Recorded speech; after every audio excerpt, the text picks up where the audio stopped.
Motivo de muita alegria para aqueles que se acharem fiéis diante do Senhor, aqueles que aguardam esse dia especial.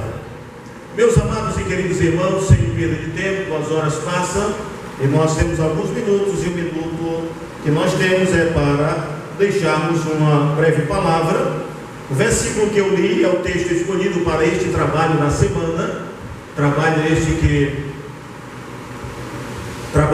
este que envolve um tema dentro deste versículo, que é o tema desta semana: santidade convém à igreja, aonde é um tema geral da semana, mas é um tema que vai falar sobre a santidade. É um tema que fala também a respeito respeito da morte, da ressurreição, porque domingo, se Deus permitir, será o culto de Santa Ceia, e não tem como falar de comunhão se não falarmos que temos que viver uma vida de santidade diante do nosso Deus. Eu escolhi estes 2 versículos no livro de 1 Tessalonicenses, capítulo 3, versículo de número 12 e 13. Aleluia. É uma palavra para a igreja, é uma palavra esta que fala a respeito da santificação que convém na casa do Senhor, que convém a nossa vida, a vida nossa como igreja. Os versículos que nos mostra que Paulo coloca diante de todo este capítulo, podemos dizer assim, ele coloca os fundamentos da vida de fé. Ao mesmo tempo ele exorta aos crentes da igreja de Tessalônica a viver de acordo com a sua fé. No capítulo de número 4, do versículo 1 a 3, ele nos dá essa exortação. E eu louvo ao Senhor porque nós temos uma responsabilidade muito grande de vivermos para Deus. E a exortação à santidade, ao amor, envolvente ao amor, o versículo de número 13 fala a respeito do vosso coração, para que possa estar diante de Deus um coração irrepreensível no tocante à santidade diante do nosso Deus Pai, o nosso Senhor Jesus Cristo, que requer de nós uma vida de renúncia, uma vida de submissão a Deus, vivendo para Deus, agradando a Deus acima de tudo. Mas Paulo coloca pontos importantes no capítulo 3, aleluia, que fala a respeito de uma vida de fé. A fé, ela é importante na nossa vida, porque se tivermos fé, nós fortalecemos os fundamentos da nossa vida espiritual. Sem fé, irmão, nós não teremos firmeza, nem fundamentos, e nem iremos viver de acordo com a sua fé. A palavra do Senhor nos diz que devemos viver uma vida que agrade a Deus.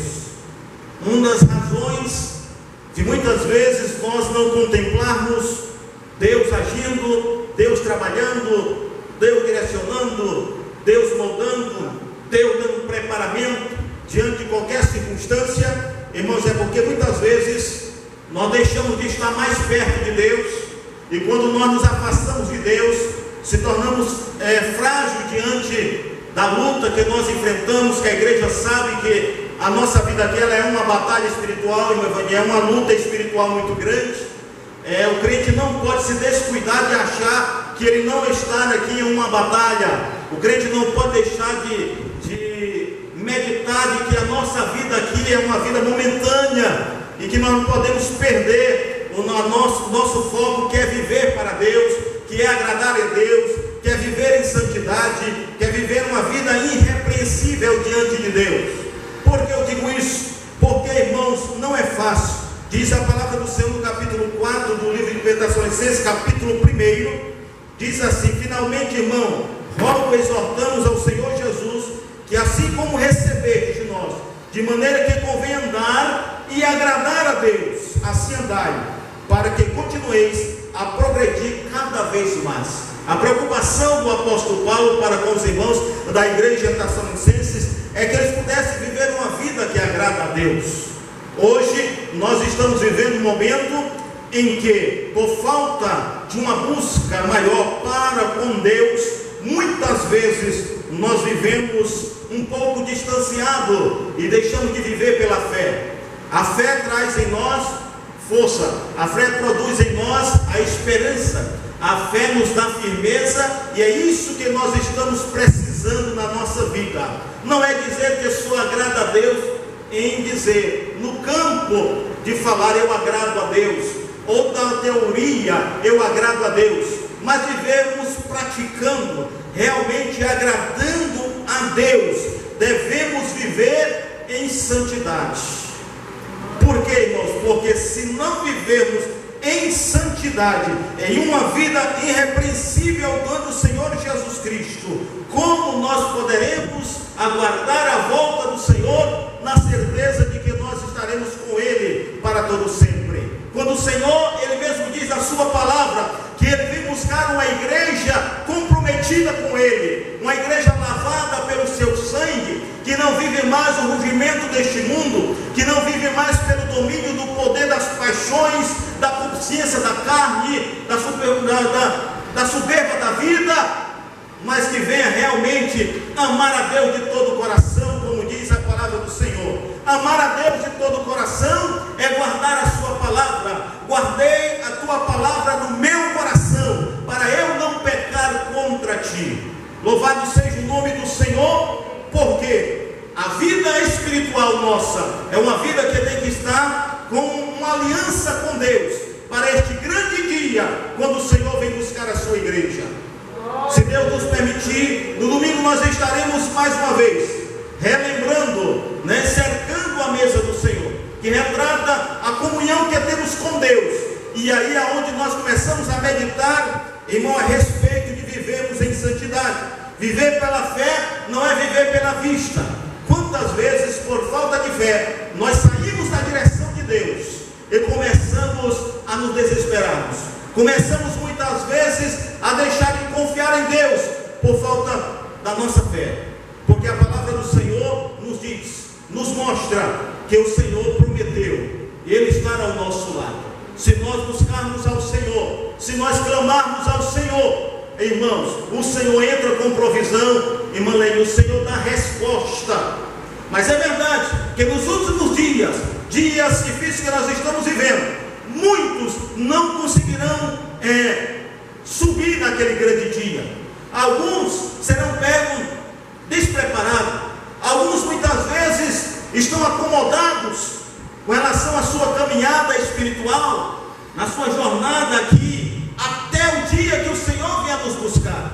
Hoje todo mundo tem a esperança de querer um dia estar com o Senhor para todo sempre. Mas, meus irmãos, igreja do Senhor Jesus Cristo, se não houver renúncia da nossa parte, se não vier um esforço da nossa parte, se nós não escolhermos realmente o que o Senhor colocou por nós, para andar pela fé, para agradar a Deus pela fé, para andar pela fé e não por vista, porque a nossa esperança, como disse o apóstolo Paulo escrevendo à igreja em Colossenses, se aquele que ressuscitou com Cristo, buscai as coisas que são lá de cima. E quantas vezes nós estamos nos desequilibrando espiritualmente falando, porque a aflição existe, porque a dificuldade existe, quando na verdade, irmão, nada pode tirar do nosso coração o objetivo de lançar diante de Deus toda a nossa necessidade, toda a nossa ansiedade, servir a Deus de corpo, de alma e de espírito em santidade diante do Senhor, e poder dizer: eu sei que Deus está no controle da minha vida.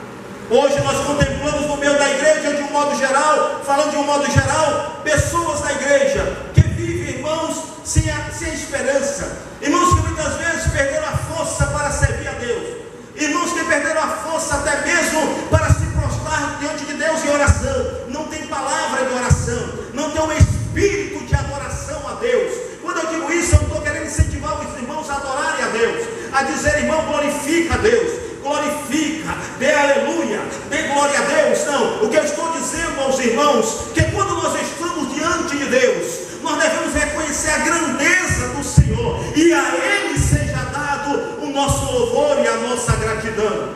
É verdade que se nós não fortalecer o nosso espírito, a nossa vida espiritual pela fé, nós andamos mais de cabisbaixo, desanimado, sem expectativa de ver um milagre, sem expectativa de ver uma porta aberta, sem expectativa de dizer: Senhor, eu sei que tudo isto vai passar e que a vitória chegará. Eu vou viver para agradar a Deus, porque Deus quer de nós uma vida de santidade.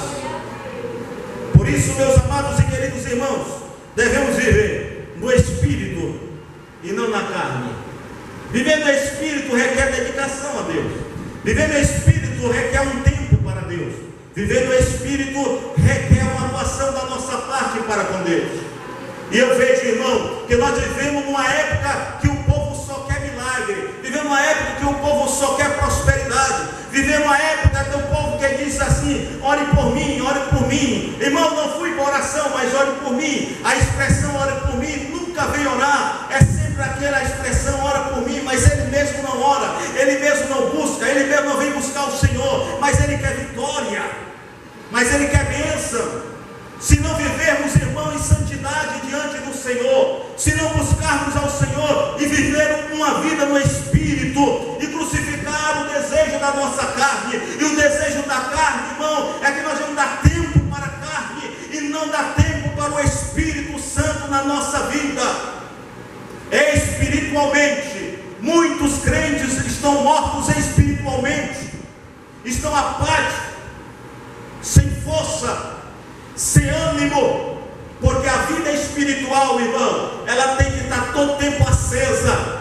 A vida espiritual, irmão, não é para viver todo o tempo oscilando. A vida espiritual, ela oscila quando nós deixamos de buscar a Deus, mas a vida espiritual tem que ser uma vida de santidade, sempre buscando a Deus e viver uma vida e confortar o nosso coração para ter uma vida irrepreensível em santidade diante do nosso Deus. Que os irmãos possam entender que devemos viver durante o tempo que nós estamos, devemos viver com sabedoria. Deus pede a nós uma vida de santidade diante do Senhor. Quando se fala em santidade, muitas vezes nós pensamos que é em só uma parte, mas quando se fala em santidade, se fala de uma maneira geral, entra em todas as áreas da nossa vida. Quando se fala viver uma vida irrepreensível, abrange um ato de fidelidade ao nosso Deus, fidelidade no louvor, fidelidade na adoração, fidelidade na contribuição, fidelidade diante de Deus, aleluia, com os talentos que Deus te deu, com o tempo que Deus te deu, o tempo que é exclusivamente de Deus, porque se nós priorizarmos o tempo que Deus deu a nós, teremos uma vida espiritual de vitória. E eu digo aos irmãos, não espere algo especial, um dia especial para Deus falar contigo. Deus fala contigo a qualquer momento, a qualquer hora, no teu quarto, lendo a palavra, orando às sós com Deus, no trabalho como este, no trabalho pela manhã. O que é que Deus quer, pastor Israel? Que haja um sentimento de gratidão a Deus, que não é dobrar os joelhos só por dobrar, que não é levantar a voz só por levantar, mas é uma oração com gemidos inexprimível, com quebrantamento. Eu disse agora recentemente que ninguém pode mais chorar, porque se alguém na igreja chorar diante de um culto, um